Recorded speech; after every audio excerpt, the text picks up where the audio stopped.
That's concerning.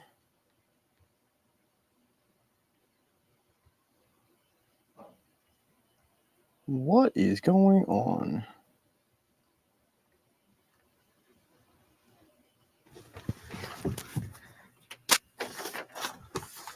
Oh boy. It's always something. Every time I've ever streamed, it is always something that ends up becoming an issue. Why in the world can I not see myself?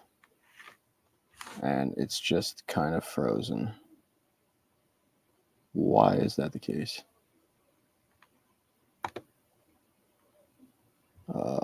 StarCam? Yeah, why is that? I might have to like just completely end this and start somewhere else, which would be not great. I don't even know if people can hear me, which is the problem too.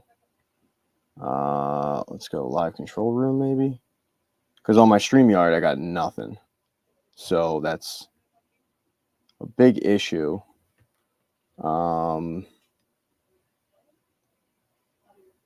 Let's see if anything's working on. Sorry for the technical difficulties, everybody. Yeah, nothing. What is going on?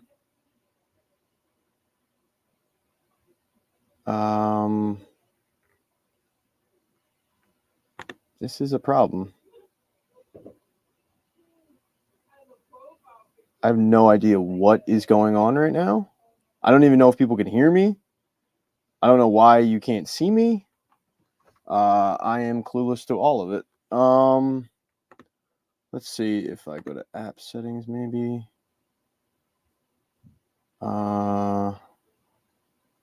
Permissions. I might have to just do this whole thing on my phone. Allow camera and microphone. Yeah, give me 1 second, folks. Bear with me. I didn't want to do this whole thing on my phone, but I might have to.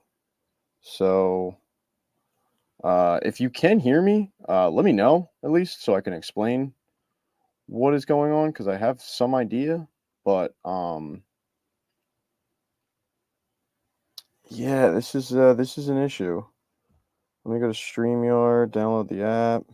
All right, good. So people can hear me. So there's always an issue every time I do one of these. And today it was that there was something stuck in my USB port. Insert joke there. So because of that, I tried to get it out and wasn't really successful with it. And I think it messed up for whatever reason. I think it messed up my camera. I think so. I don't know for a fact, but it seems to have really done a number on my camera, and now it's just frozen, and I don't even know if you guys can see anything. It doesn't look like you can. So I'm trying in the moment to download the app for StreamYard so that I can just do it that way. And if not, I'm gonna have to like figure something out in the meantime. But I don't want to do that, obviously, for obvious reasons. But yeah, it's always something. Every single time I've ever done one of these, always an issue. All right, black screen. Yeah, I don't know what is going on exactly. I have stopped the camera and then I start the camera and it's still, yeah, it's still frozen solid. So I don't know what is going on. But let me try this. Let me see if I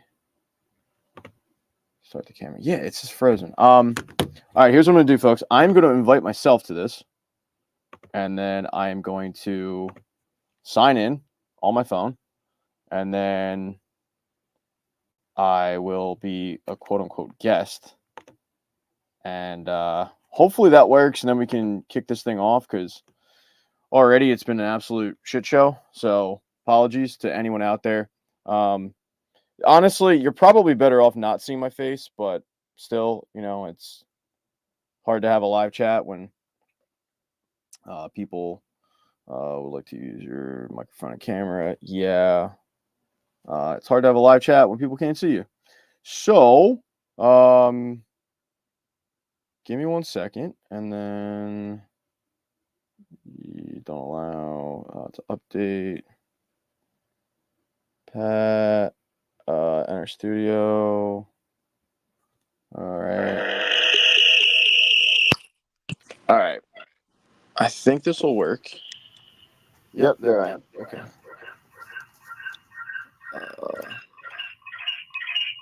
Wow, there we go. I think if you can hear me still, let me know. I would appreciate it.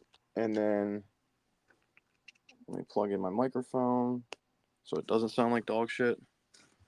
And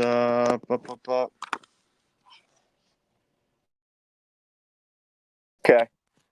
We made it work. I think we made it work. Hope we made it work. Okay.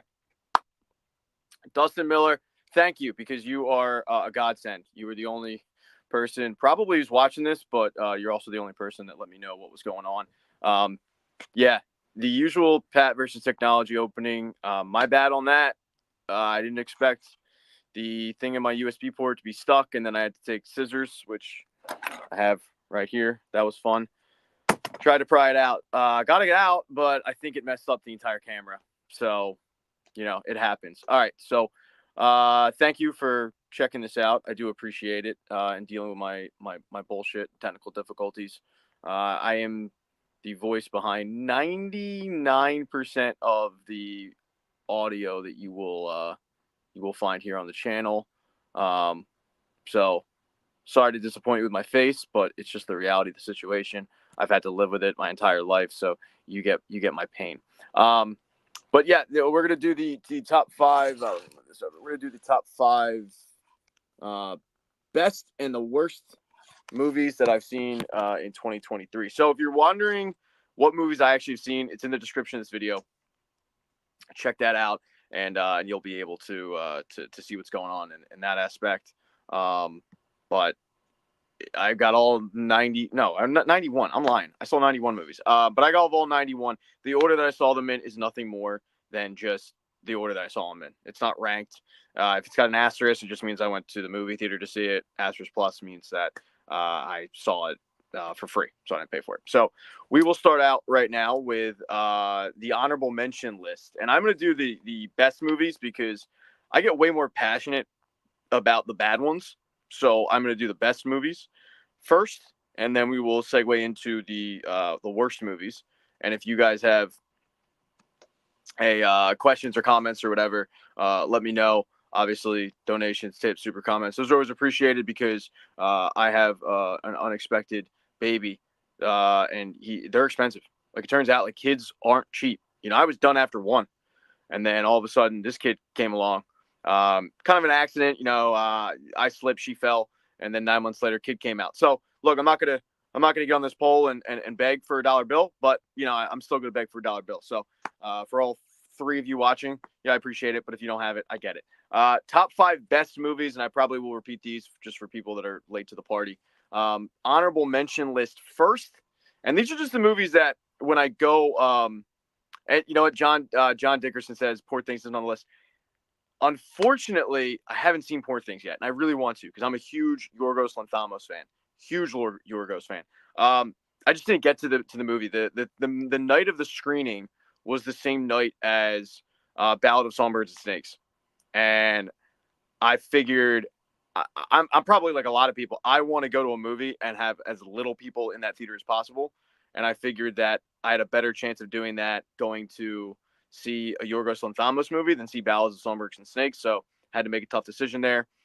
I decided to go see Ballad of Songbirds and Snakes, and I still haven't gotten out to the theater to go see Poor Things. But it is on the list, and I'm sure it'll be on the list next year. But these are just the movies that when I go through my list, I just write down and say, I really like that one, and then I kind of whittle the movies, the list down to 5. But these are the honorable mentions of my 2023 list, and first one I'll talk about is the movie Air. You can check this one out on Amazon Prime. Wrong list, Pat.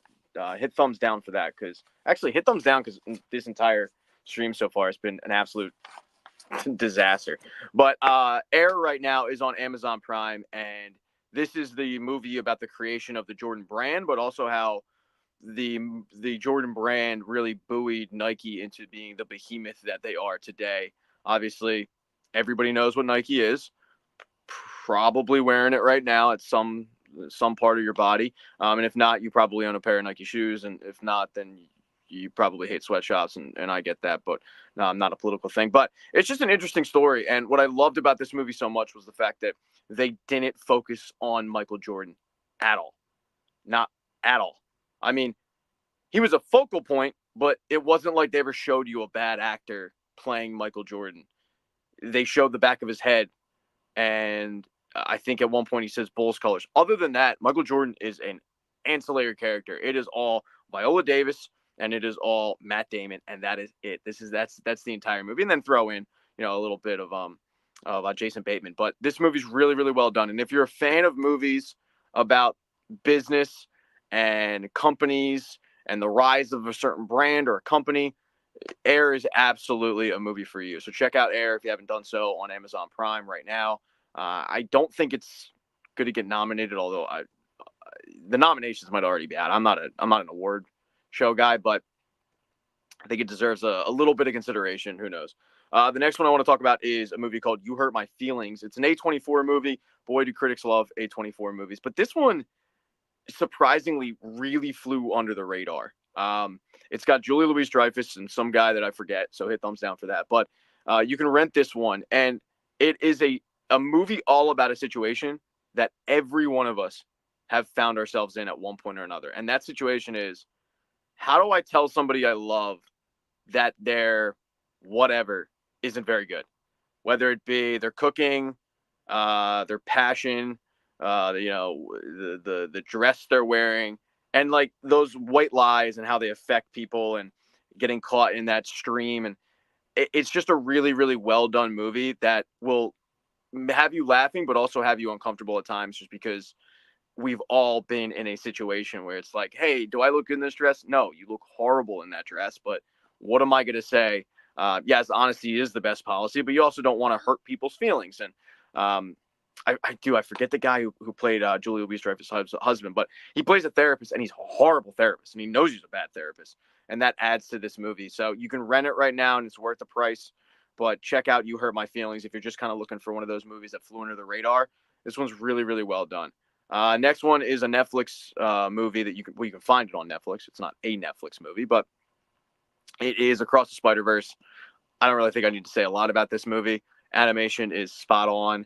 It carries the storyline from the first one to the second one, and it leaves you wanting more. And it was a movie where in the middle of it, not in the middle of it, at the end of it, I'm sorry, there was a grown adult who yelled, what was it? It was like, fuck yes, or let's fucking go, or something. I was like, dude, there's kids here. But like, adults were hyped for this movie. So adults were very hyped. Let me see if I can change it so you don't have to stare at half a black screen real quick. But yeah, Across the Spider-Verse was really, really, really well done. And you should definitely check out Across the Spider-Verse if you haven't done so. As I said, I can't do it. It's on Netflix. So just, I think we all probably have a Netflix account. Or if you don't, you probably have somebody's login. So the next movie is Fair Play. That is also a Netflix movie. This is a Netflix original movie. And Fair Play is a really, really well done movie starring Ansel Elgort and Phoebe Danover from Bridgerton. Ansel Elgort. I'm probably butchering that name. And it's not Ansel Elgort. It's somebody else. It's some other guy with a weird name. And man, that is embarrassing that I botched that.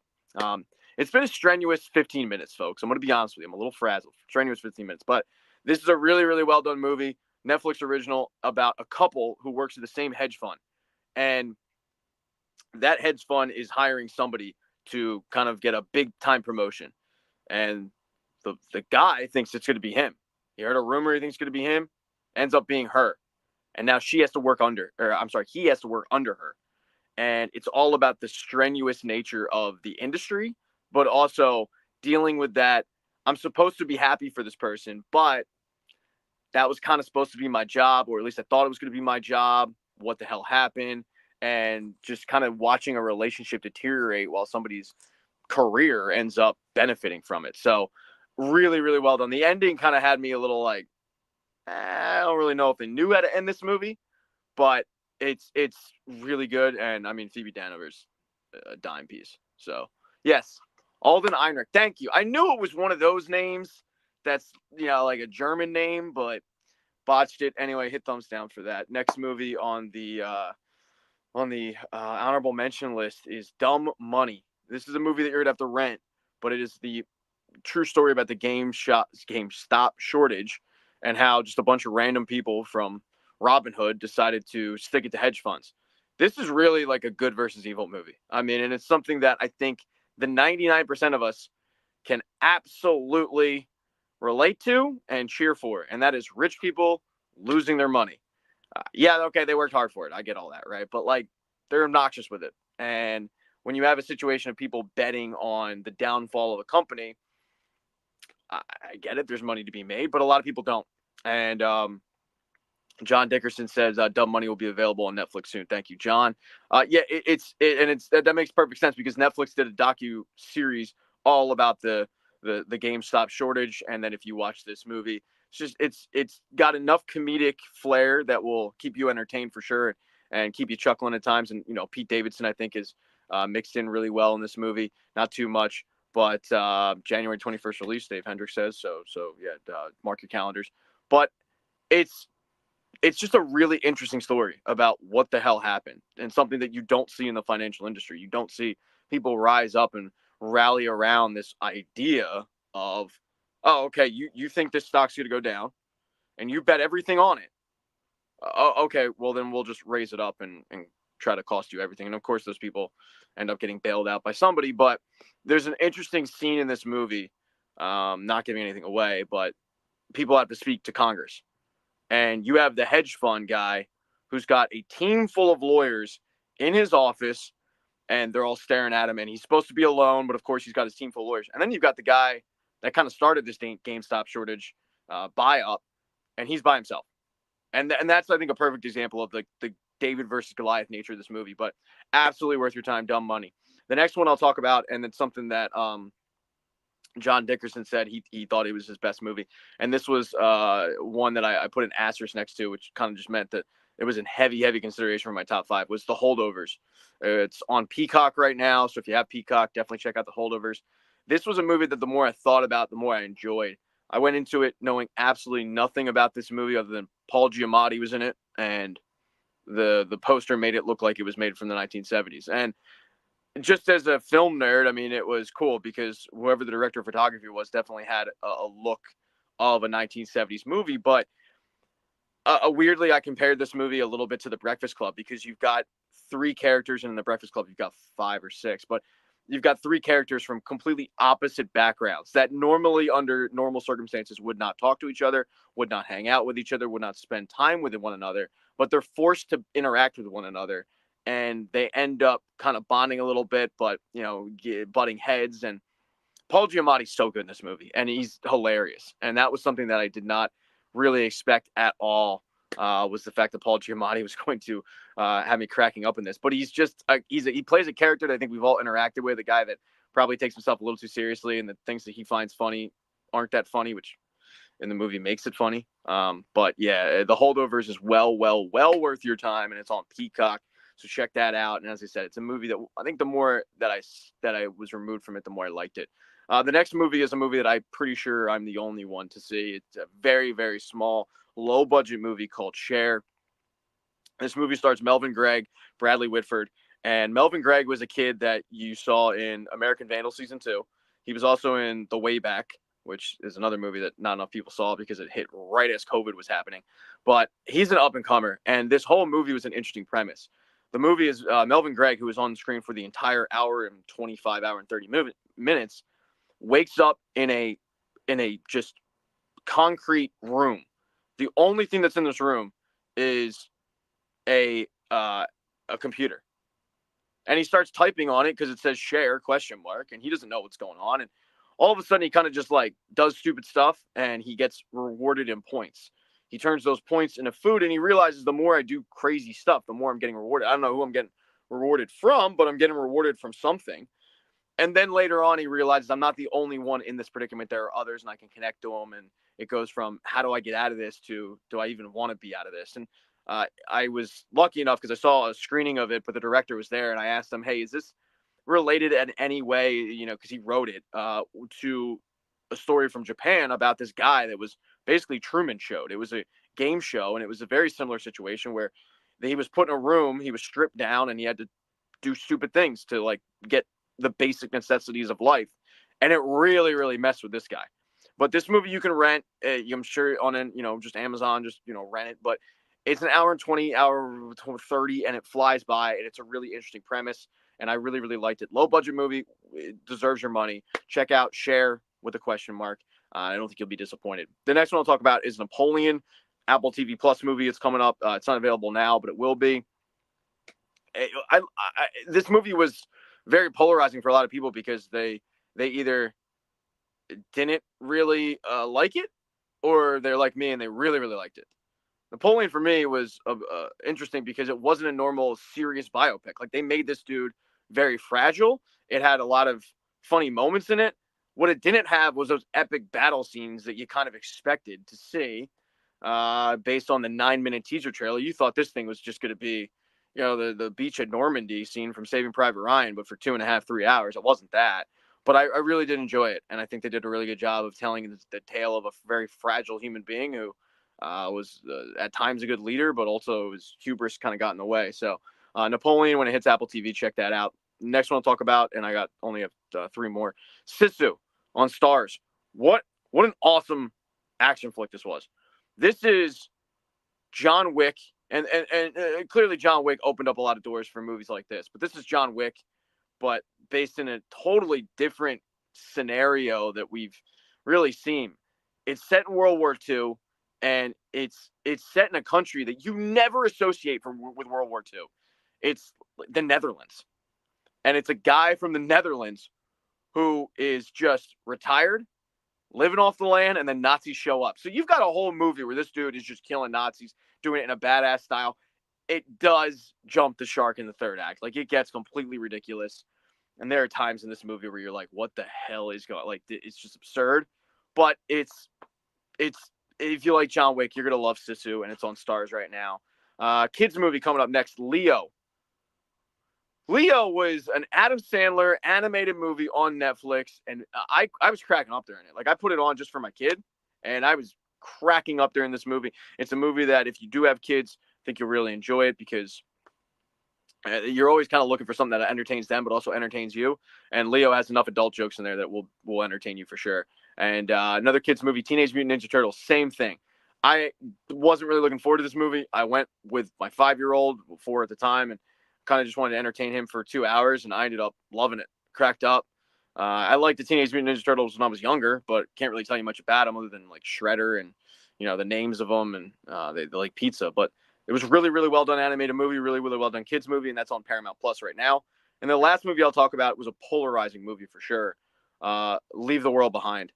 I came in the other day and a coworker was like, "Man, I saw this crappy Julia Roberts movie on Netflix," and I was like, "Oh, is it Leave the World Behind?" Because I actually liked it. A lot of people just weren't satisfied with the ending. Completely understand that. I was satisfied with the ending. I felt like I got closure and I knew what was going on, but it keeps you guessing and wanting to know what's up, and it keeps you engaged. And I was just happy that I did end up finding out what was happening, because my fear was this movie was going to string me along, and at the end of it, it was going to be really nothing other than like, well, hey, hope these people have good luck. Didn't get that. I felt like I got closure. A lot of people don't. So, all right, let's get into the top 5 best movies of the year, and we will start out with number 5, John Wick 4. Folks, chef's kiss. This movie series has been so good because each movie has gotten better, has gotten longer, and that is really, really tough to do. In a series that started out as a February release starring Keanu Reeves at probably the lowest point of his career, and it's a movie that's tagged as, hey, this guy goes on a warpath because somebody killed his dog. Now that's very sad, and I think we'd be horrified if that happened to us. But February movie, Keanu Reeves, that storyline, yeah, I don't really need any more of that. And then you watch it, and you're like, holy shit, like this movie's amazing. And then on top of it, you watch the second one, you're like, how much could I really get into this movie? And then the second one happens and they add on to that world. And then the third one happens and they add on to that world. And the fourth one is just, it's beautiful. John Wick 4, right now, it's available on Stars. If you like the first three, you're going to love the fourth one. And it just, once again, dives more into that world. And I think it's a hit. It leaves me, after four movies, wanting more of this underground world, wanting more of John Wick, wanting more of all of it, right? And I think that's really, really tough to do for a lot of movies. After four, to still be praising it, it's getting to the point where I'm sitting there going, is John Wick one of the best movie franchises in history, just based on the fact that all four of them have gotten better. Normally, when you've got four movies, there's a dud in there. There's a Tokyo Drift in there. There hasn't been that with John Wick. And for me, John Wick 4 had to make the top five.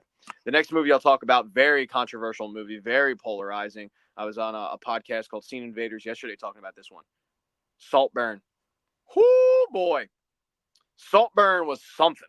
Now, I don't want to talk too much about Saltburn because I don't want to give anything away. I said earlier, I try to go into every single movie just wanting to be as open-minded as possible. So if I can avoid a trailer, I'm great, right? I don't want to see any trailers for any movies, movie posters. That's as much as I want to see of a movie. I want to go in complete slate.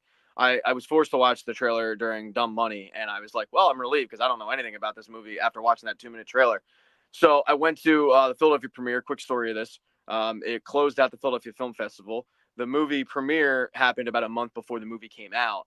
So it gets to the part of the movie, if you've seen this movie, you know what I'm talking about, where he just, everything's being wrapped up and everything's being described to you of what happened and why this went the way it did. And it's a very pivotal moment of the movie. We're talking, it's probably 20 minutes before the movie ends. And we're all kind of on the edge of our seats. The theater's packed, and all of a sudden I hear, is there a doctor here? She's choking. We need a doctor immediately. And I'm not a doctor. I mean, I've watched 2 seasons of House, but I'm not a doctor. And I'm like, crap, this movie doesn't come out for a month. I gotta keep watching this movie because I don't want to miss anything. We're gonna break down what's going on here. Like, I don't want to miss stuff because there's a medical situation going on that I can't help. They stopped the movie. It was stopped for about 20 minutes. The person ended up being fine, and then they restarted the scene, luckily. But this movie's just, it's wild, and it sits with you, and it will haunt you. And yes, there are those scenes that I'm probably sure at this point you have heard about. There's more to this movie than those scenes, folks. It is a deep dive in a polarizing, psychological, deeply disturbed human being, and how this guy navigated a long game like we've never seen before. It's also an incredibly creative movie that now it's the second movie from this writer director, whose name is escaping me. But the second movie she did, Promising Young Woman, that made my top 5 last year. This is the second movie in a row that she has created that is just really, really, really, really, really good. And Barry Keoghan is incredible in it. The acting, everything. There's like nothing bad I can say about this movie. I came out, I was a little shook, but the more I thought about it, the more it sat with me. It reminded me of another Barry Keoghan movie that I saw back in 2017 called Killing of a Sacred Deer. And that movie, I didn't know if I liked it or not, but it sat with me for 3-4 days. And I was like, well, I guess I loved it because I can't stop thinking about it. And very similar to that character, very haunting performance. Killing of a Sacred Deer, definitely worth checking out. A24 movie for all you film nerds out there. But Saltburn, number 4 on my list of top 5 movies. Number 3, this was my number 1 for a while, Blackberry. This movie was made by a guy named Matt Jones, who did a movie called Operation Avalanche. And he doesn't make a lot of movies, and when he does, they are low budget. But this movie did not get enough credit. It didn't get enough advertising. It didn't get enough screen run. But this is one of the best. Well, in my opinion, it is the best biopic of the year. And it's the whole story of the rise and fall of the Blackberry, the cell phone that really started the smartphone technology rage, and how their hubris ended up getting in the way. I am not a Glenn Howerton fan at all. Even though I'm living in Philadelphia and I'm wearing a Sixers hoodie, not an Always Sunny fan. This movie though, Glenn Howerton shined, and I pray to God that Glenn Howerton gets more serious acting roles, because man, he was incredible in the role of just the ultimate slimy douchebag business dude who comes in and he's very knowledgeable, but man, he is real full of himself. So definitely check out Blackberry. It is available on AMC Plus. They broke it up into three different like episodes basically, and they added on some more stuff. But yeah, Blackberry, and Dave Hendricks says he loved it. Yeah, it's. I think a lot of people that saw it loved it. It just didn't get enough eyeballs on it, and it's unfortunate because for a while, until I saw my number one movie of the year, this movie was my number one movie. Blackberry, incredible. Number two on the list, and Blackberry was number two for a while until about late November, was American Fiction. Now, American Fiction was no, it says Saltburn. Come on, Pat. Folks, hit thumbs down for that. Going in reverse order. American Fiction. There we go. Where you can hit thumbs up again. And by the way, any questions or comments, throw them out there. And then, as I said, all donations or tips or whatnot is appreciated. I feel like a stripper right now is on the pole, and like everybody's trying to revert their eyes, which I understand. I would be doing the same thing. American Fiction is probably the most creative movie of 2023. It is so, I don't know about creative. It's the most intelligent movie by far. It is so well done, and it had me cracking up from like the third minute of this movie. And in 2023, it is really, really tough to have a funny movie. Like, comedy's dead, and we all know why, right? There's people that wake up and they are looking to hop online and get offended. And this movie attacks those people head on. They make fun of them. And by the way, like, I consider myself a soy boy, but I'm also somebody that will ask myself, like, am I actually offended by this, or am I just like turned off by it? I'm probably turned off, not offended by it. Move on. This movie is so well done, and it's all about a writer who can't get his latest book published because there's absolute garbage out there. And he decides one night, you know what? I'm just going to write garbage. Screw these guys. I'm going to write the crappiest book I can. And it ends up being a giant hit, and he has to deal with that success. But it's done so in such a creative way that I'm sitting there watching this movie going, should I be liking this movie? And that's the whole point of it. And Sterling K. Brown and Jeffrey Wright were their chemistry in this movie was absolutely amazing. American Fiction is in theaters now. Like, get off this live stream and run to go see it. Run to go see it. American Fiction is incredible. Can't say enough good things about it. And in most years, it would probably be my number one. Number one, not much to say about it. It's Oppenheimer. Yeah, it's Oppie. Probably seen it. If you haven't, you probably don't want to. It's still running in some theaters, believe it or not. They still have some IMAX screenings going on. I think when it's a slow IMAX week, they're like, we'll just throw Oppenheimer back in there. Christopher Nolan's my favorite director. He crushed it. Yeah, nothing much to say about it. Now, and once again, if you guys have any questions or concerns or comments or any of that, by all means, let's pop them up in the chat. We'll discuss stuff, but we will get into, in the meantime, my worst movies of 2023. I always enjoy doing this stream, even though I, usually just talk to myself during it, because I love ripping movies. Like, if I sat through a 2-hour movie, I want to let the world know that I thought this movie blew chunks. And there were a decent bit of movies on this list where I was like, what am I doing here? So we will start out with the honorable mention list. And real quick, I'll go through the movies if you are just jumping in now. I'll go through the movies of honorable mention and top 5 for best movies of the year, the movies that you should check out. Air on Amazon Prime. You Hurt My Feelings. You got to rent that one. Across the Spiderverse, which is on Netflix. Teenage Mutant Ninja Turtles, Paramount Plus. Fair Play, which is on Netflix. Dumb Money. It'll be on Netflix on January 21st. You've got The Holdovers, which is available on Peacock. Share. You got to rent that one. Napoleon, Apple TV Plus. Sisu, which is on Stars. Leo on Netflix.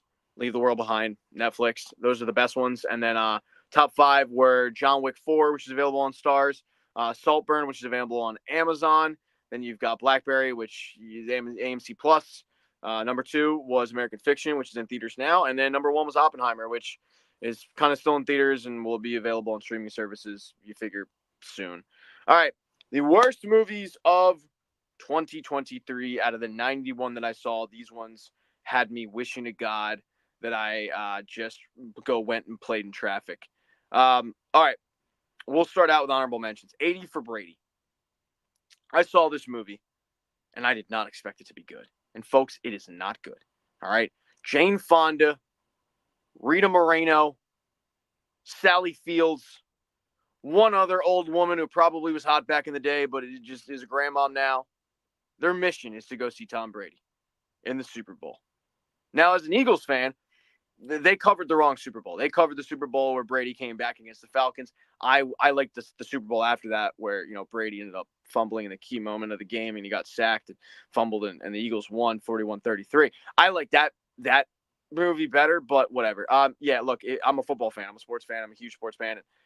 This movie, let me get the Oppenheimer part off this because we're in the worst movies. But yeah, this movie was horrible.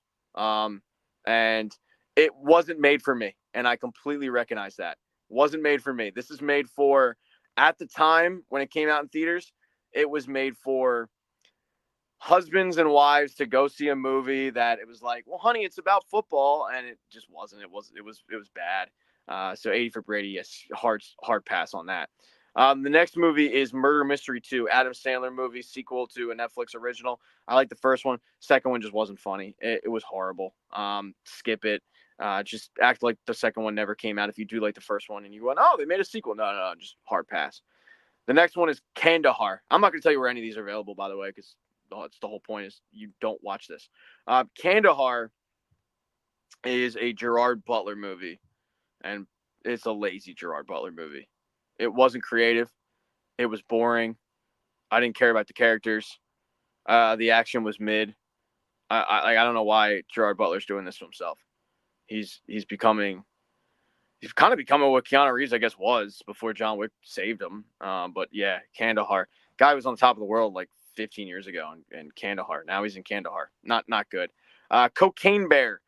I know a lot of people love Cocaine Bear, and I think if I did drugs, I probably would love Cocaine Bear because you go and you take some bath salts and watch Cocaine Bear in the theater. I didn't find this remotely funny or entertaining, and I know it was supposed to be ridiculous and out there, but I thought Cocaine Bear sucked.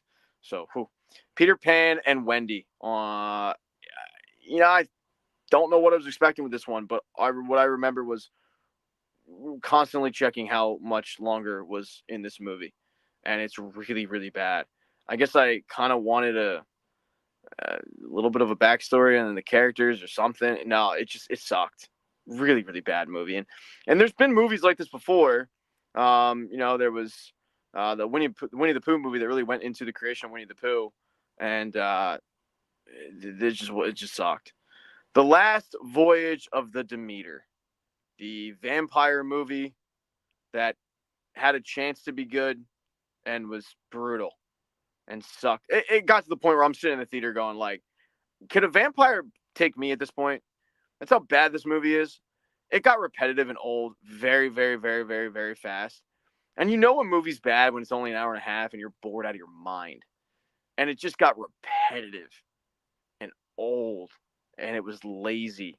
And they set this thing up for a sequel. I pray to God they don't make it because it wasn't good. All right, Naiad. This is a true story and a prime example that sometimes incredible feats and incredible accomplishments do not equal incredibly entertaining. And this movie was not incredibly entertaining at all. Very repetitive. It's all about Diana Naiad, who was like 60 years old and she swam from Cuba to Florida. An unbelievable feat. It's the first one to do it. She had failed 8 times. The problem is they showed her failing 8 times. And you know how the movie's going to end. So by the 3rd time she starts failing, you're like, can we speed this up a bit? I get it. But this is getting old. It was like Nate Robinson during the dunk contest for all you NBA fans out there. Yeah, I did not like Naiad. In terms of swim movies, I would put Swim Fan number 1, Naiad.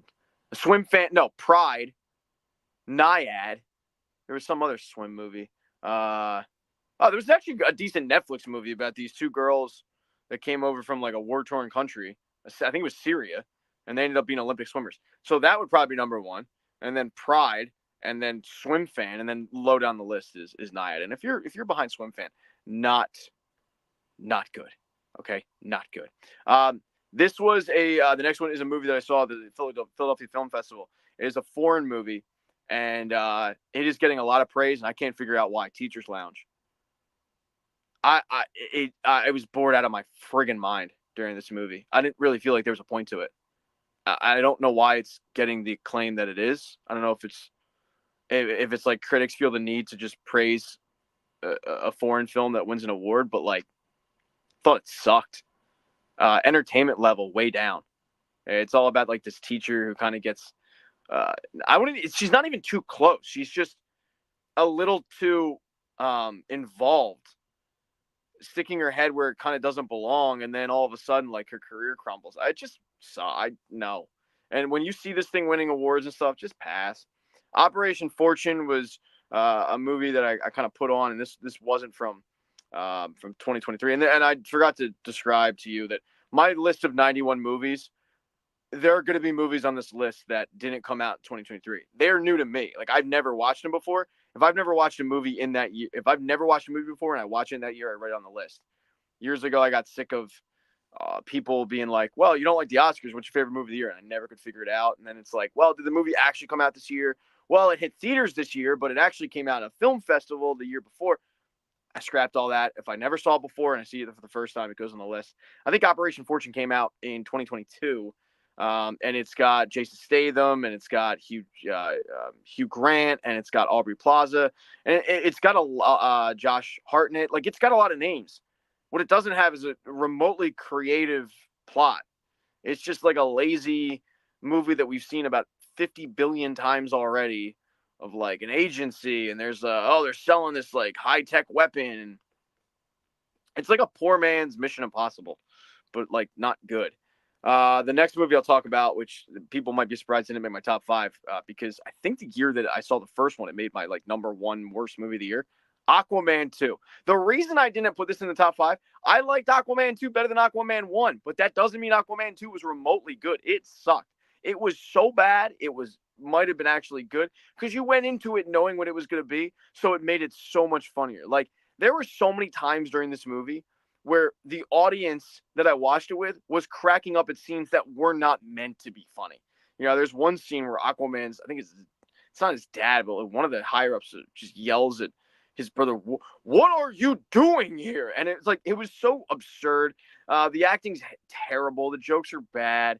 It's as I said, so bad it's good.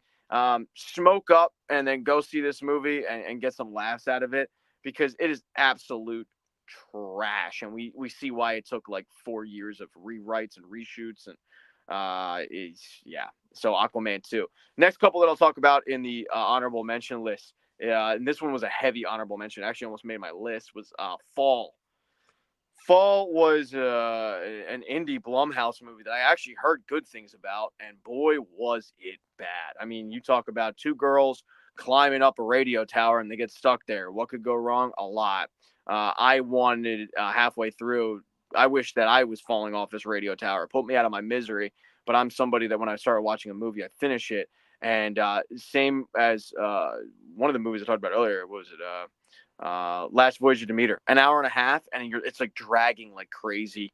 Couldn't wait for it to be over. Fall is terrible. Do not watch it. The next one I will discuss is probably my number 6 movie of the year. I don't know if I was more passionate about a movie in 2023 than this movie. Was Iron Claw. Iron Claw, as I said, number 6 worst movie of the year for me. And it probably was in my top 5 at one point. But when I whittled it down, the only reason I didn't put it in the top 5 was because the acting was really good. And I do like movies based on a true story. But I saw this movie at a press screening. And that means that there's a handful of us. There's like 15 of us. And I knew as soon as this movie started out, right, you get the A24 logo, and the movie starts out in black and white. And I just watched critic after critic pull out the Jergens lotion and the tissue box and just have at it. Because, man, do critics love black and white, and they love themselves some A24. And I thought this movie looked like a bad, made-for-TV Saturday night special movie where the acting is great and the movie absolutely sucked. Hugh McClanahan, whatever you say his name, was. I think he deserves a Razzie. He was so bad in the role. He was so robotic, painful to watch, and it's all capped off with the worst Ric Flair impression in the world. I brought up Air earlier. This movie and this director should have learned a thing or two from the creators of Air, because no one needed what we saw with that Ric Flair impersonator. It was so incredibly bad, and that's the part of the movie where I threw my hands up. I was like, this movie blows dick. And I got out of the movie theater, and I was kind of standing next to the marketing person. And I didn't want to be loud with my review. I knew that I was going to be one of the only people that didn't like this movie because, as I said, critics just love A24, anything they do. But I'm usually able to separate, okay, good acting, bad movie. And the girl Hannah was like, oh, what'd you think? And I went, what an absolute fucking piece of shit that was. And I'm usually very dry with my sense of humor, so she was like, I can't tell if you're joking. I went, no, I'm dead serious. That movie was brutal. And then I started getting more and more animated, and the people around me were like cracking up, but they were like in awe that I was saying what I was saying, because I felt like I was saying The Emperor Has No Clothes. Do the actors deserve their awards? Absolutely. But this movie was depressing as shit, which I knew going in. Like, I knew the subject matter. But this movie was also made for me. Like, I'm a massive sports fan, and I will pretty much go see anything if it's based on a true story. And I do like A24 movies, even though I'm ripping, critics for loving all of them. But, like, they do have clunkers. For me, Iron Claw just was brutal. And you've got this cheesy ass, we're going to melt three faces during a training session. And, it's like, even the scene where Jeremy Allen White comes out, and it's revealed that, and I'm only revealing this because it's based on a true story, so you might know already, but it's revealed that, like, he lost his leg. And even that looked cheesy and corny, and it was clearly green screen. It didn't look it just, a whole damn movie I thought was horrible. So you're probably wondering, all right, well, if you were that passionate about Iron Claw, I mean, the next 5 movies must have really been bad. Folks, they were indeed bad. And this is we'll start out with number 5, an example of what goes wrong when Pat doesn't watch a trailer and only goes in based on a movie poster. The movie Inside, starring Willem Dafoe. If you haven't seen this movie, I'm honestly jealous of you. I saw this movie 5 days after the Eagles blew a 10-point lead in the Super Bowl, so I just wanted a distraction. I didn't get it. At all. Nope, no distraction here, folks. Inside is literally a movie where Willem Dafoe gets stuck inside a penthouse condo, and he can't get out.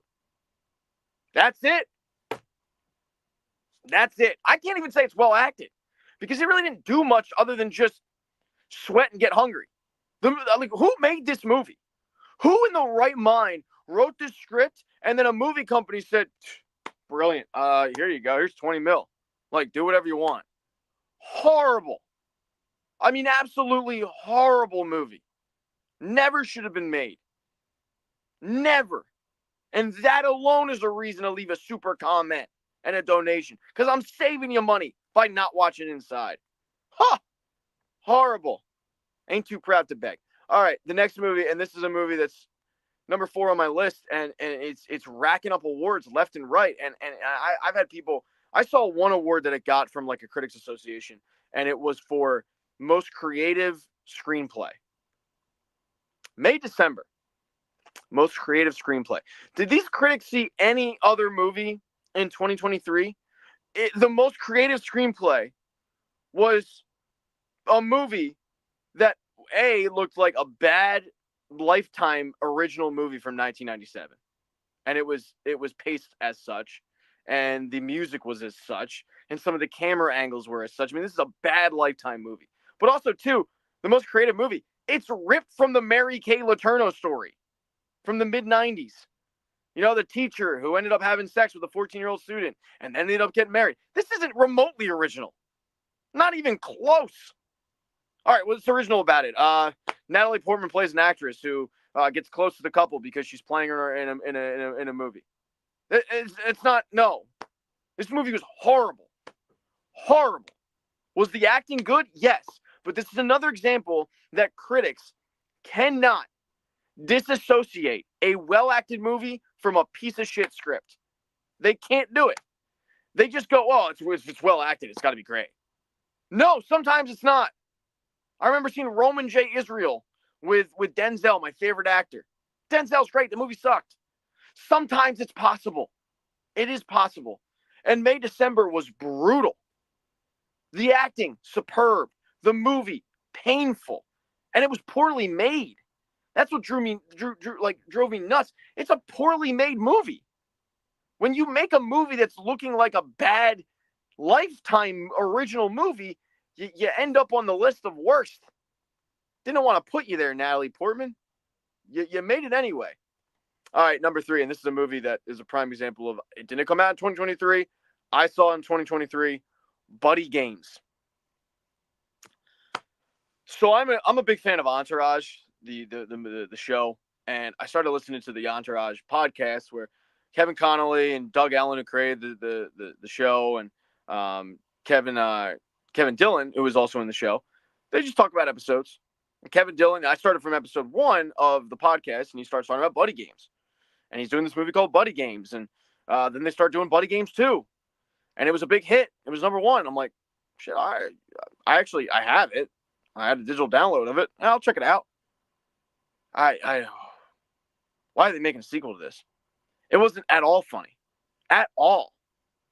Painful. It was like a douched up version of Grown Ups. The Adam Sandler, Kevin Dillon, like there was just no point to this. It's friends doing like stupid competitions. There wasn't one laugh in it. And like a couple other of these movies, it's an hour and a half and it just dragged like crazy. So, while I really hated May December was at least well acted. This was just not. There's no redeeming qualities to it. Buddy Games, if you see it and you're like, oh, I could use a laugh, you're not going to get one. Skip it. Number 2 movie of the year. Another movie that did not come out this year. It came out in 2018, Under the Silver Lake. Got sucked into this one night. I think it was on Stars or, I don't know, some streaming service that I have, and I probably need to cancel. It's got Andrew Garfield in it, so I was like, all right, I'm down. I'm down to watch a little Andy Gar. And, boy, this was bad. Like, it seemed like the director was trying to make an avant-garde, noir-ish movie. No, like completely missed the boat. It was like a cheesy poor man's Eyes Wide Shut, but like worse than Eyes Wide Shut. I didn't think Eyes Wide Shut was good, and then this movie was just bad, and it had some cheesiness to it that I couldn't wait, like counting down the seconds, couldn't wait for this movie to be over. Under the Silver Lake, trash. And then the number 1 movie of the year, and this movie is getting rave reviews. Can't figure out why. All right, and winning awards left and right. And it didn't work. Hit thumbs down for that. Anatomy of a Fall. I went to this movie knowing nothing about it, all right? And this is exactly why I do this, right? I didn't want to know anything about it. All I knew was it's an anatomy of a fall. And the poster with 2 people staring at a body on the ground. That's all I knew. So I went in with no expectations, like blank slate, clean. Knew it was foreign, so I knew I had to read. I'm cool with that. I can read. I watched Squid Game, right? Watched it, read it, all that. Why is this movie getting a praise? One of my worst movies last year, it might have been my number 1 movie, I forget, but my worst movie last year, if it wasn't number 2, was Tar. Now, Tar starts out with a Mandarin song, a song from someone singing in Mandarin. Boy, was it brutal. And that should have been my dead giveaway right there. Like, leave the theater, Pat. Get out of here. Run while you can. And then 2 hours later, I was ready to like go play in traffic. And Anatomy of a Fall starts out the same way, with this instrumental Caribbean version of Jay-Z's PIMP. And it just plays for 10 minutes. And it's horrible. Painful. But the most painful thing for me about Anatomy of a Fall is it is clearly about a movie about a guy who falls to his death and the police come and investigate and they can't tell if he was pushed or if he just committed suicide or not, and then the wife goes on trial. And they present both sides. There's no closure to this movie, and it drags on. And other than a few laughs here and there, this movie sucked. It wasn't good. It wasn't entertaining. It wasn't satisfying. None of the reasons you go to see a movie. This movie was made for critics. This movie was made to win awards. It is doing such. It is a critical darling. Critics love it, right? This movie was brutal to watch. All right. If you're just the everyman, if you're just the average Joe, if you're some weirdo like me who just wants to be entertained at a movie, you're not getting this with Anatomy of a Fall. You're going to leave the movie going like, what the hell? And I'm telling you, if you're one of those people that watched Leave the World Behind and you weren't satisfied with that ending, oh, wait till Anatomy of a Fall hits you. Just skip it all together. So, in closing, and if you have any questions, please rip them off because I got about 4 minutes left. In closing, the honorable mentions list. These are movies that you should absolutely 100% skip. By all, like if the Taliban ends up kidnapping you and sticking you in a room, just ask that they don't play these movies. You've got 80 for Brady, Fall, Murder Mystery 2, Kandahar, Cocaine Bear, Peter Pan and Wendy, Last Voyage of the Demeter, Naiad and Teacher's Lounge, Iron Claw, Operation Fortune, Aquaman 2, and my top 5 worst movies that I watched in 2023. Out of the 91 that I saw, these were the 5 that just had me, ready to just drink Drano. Was Inside, number 5. Number 4 was May December. Number 3 was Buddy Games. Number 2 was Under the Silver Lake, and number 1 was Anatomy of a Fall. There are no questions. I'm gonna wrap up because I got a hockey game in about an hour, and then I have a radio interview I got to do in about 10 minutes. So, but that's what I got. I'm interested though if you guys have a top 5, please write them in the chat or the comment section. If you end up rewatching this, and if you have a top 5 worst, I'm always more interested in somebody's top 5 worst and top 5 best. But if you have a top 5 worst or worst movie that you can think of that you guys watched in 2023, please by all means add it to the list. There's one movie that I did not see and you will not find on the list, and I just have to explain myself real quick, and that movie is Barbie. I am thrilled that Barbie did well, and I'm thrilled that it was about an important topic like women empowerment, and I think it had a really important message. The reason I did not see Barbie and the reason I won't see Barbie is because when Barbie was announced probably 3 years ago, I was dead set against this movie ever happening. And I'm sitting there going, man, Hollywood got lazy. Like, who is asking for a movie about Barbie? Hollywood just, they'll sit there and they'll wonder why an amazing movie like, I'm trying to think of the movie last year. It was my number 1 movie of the year. Everything Everywhere All at Once. They'll wonder why, that movie doesn't get made and that sits on the shelf. But like, we'll greenlight Barbie. So I was so against it, bashed it the whole way through, that when the movie came out and it ended up being more about a doll, I just felt like I didn't deserve to watch it. So I won't watch it. It's not nothing against toxic masculinity, none of that here, but it's just like, I don't feel like I deserve, after 3 years of making fun of it and bashing it, to like enjoy it. So I'm just going to sit here and die on this hill. It's the only reason I haven't seen it. I know a lot of people have had it in their top 5. I live with someone that it's her number 1 movie of the year, but for me, I won't see it. And I actually own it on digital, but I won't see it. So, what the hell? May, December? No. Why is that popped up? Oh, it's not. I'm watching the delay. Anyway, thank you for all 3 of you guys that watch this live chat. I do appreciate it. As I said, I got a 7-month-old at home, so donations, tips, super comments, always appreciated. If not, I understand we're all in tough times, and it's like, Pat, I got bills to pay. Tough shit. But I like to think that I suffered through some of these movies, so you don't have to. And this is my act of public service. But there you go. Thank you so much once again for just subscribing to this channel and checking me out, and supporting and commenting and posting and tweeting and likes, dislikes, whatever have you. I really do appreciate it. It's a humbling experience to come on and see that people listen to my voice recapping stuff and take my opinion, or not. Maybe they take it the other way. Maybe they're like, oh, Pat liked it. Oh, well, screw him. I'm not going to watch it. Either way, I really do appreciate it. And thank you so much. And we'll wrap up and talk to you in about a year from now.